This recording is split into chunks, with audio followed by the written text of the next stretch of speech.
Traité de la vraie dévotion à la Sainte Vierge. Strophe 34 à 36. Strophe 34. Dieu le Saint-Esprit veut se former en elle et par elle des élus et lui dit In electis meis mite radice. Livre de Ben Sira le Sage. Jetez ma bien-aimée et mon épouse les racines de toutes vos vertus dans mes élus, afin qu'ils croissent de vertu en vertu et de grâce en grâce.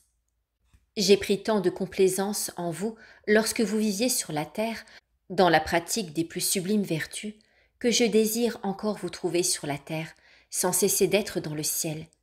Reproduisez-vous pour cet effet dans mes élus, que je vois en eux avec complaisance les racines de votre foi invisible, de votre humilité profonde, de votre mortification universelle, de votre oraison sublime, de votre charité ardente, de votre espérance ferme et de toutes vos vertus.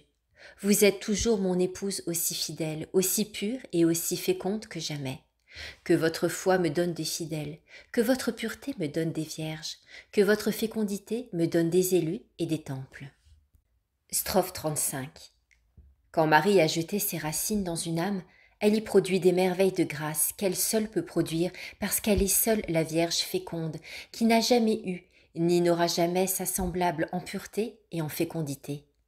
Marie a produit avec le Saint-Esprit la plus grande chose qui ait été et sera jamais, qui est un Dieu homme, et elle produira conséquemment les plus grandes choses qui seront dans les derniers temps.